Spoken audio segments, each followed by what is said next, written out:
What do you remember about the day when the 9/11 attacks happened?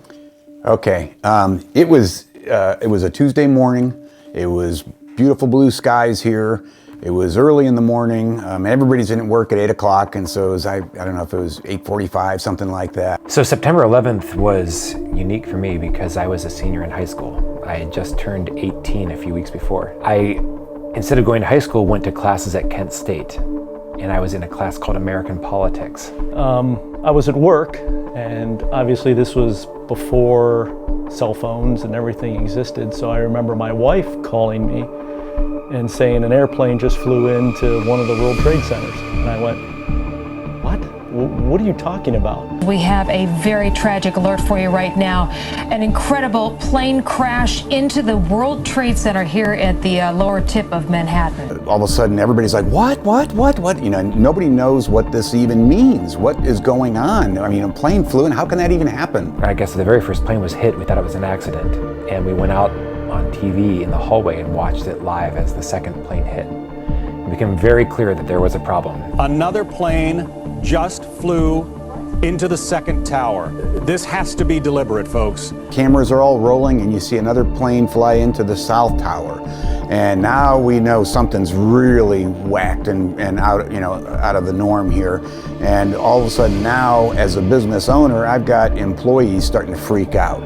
And I've had a lot of different things that people have freaked out before, but nothing like this. Being still technically in high school, I drove to Jackson High School, and I was there when they shut everything down because there was a plane unknown where it was. I think it was United Flight 93, and it had turned around over Cleveland and was coming back potentially over Stark County. So it was this weird, very far away yet somehow right here experience. And a half an hour later, another plane flew into the Pentagon. Oh my goodness, we're looking at a live picture from Washington, and there is smoke pouring out of the Pentagon. And so then they shut down the airspace all over the country. Every plane was forced to land, nobody could take off. Everything was locked down. The whole world just stopped. Everything stopped. I equate this, probably my feeling and probably the nation's feeling about it was probably what people back in the 40s felt when Pearl Harbor was attacked. You know, December 7th, 1941, you know, that was until 9/11, that was the largest death toll on American soil that we've been attacked. Why do you think it's so important to not forget an event like this that happened? Well, I grew up in a World War II family. My father was a World War II vet, and so I was already in that mindset that, you know, never forget the sacrifice that those who went before us. But I think that has declined in our nation, and people don't really think about that, and they think what we have is you know, all normal and free, and freedom is free. Well, freedom isn't free.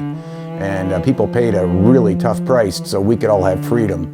So we need to remember that freedom, it should be cherished. And that day, people tried to take it away and put us in fear. And I had employees running around in fear. It was, you know, that was rough, but we need to remember, you know, that freedom is something we need to, you know, go after and make sure we keep it.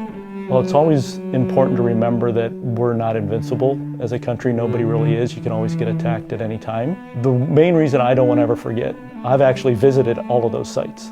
I've been to Pearl Harbor. I've been to Ground Zero where the towers were. I've been to the Pentagon. I've been to Flight 93 Memorial. And I would imagine not a lot of people go there because it's just not mainstream. It's just this little place in Pennsylvania that you go to. But what was really hit me really hard about that one was part of the memorial is they actually have recordings of the phone messages that loved ones were sending back to people. And these were real people that sacrificed themselves to derail wherever that plane was ultimately going to.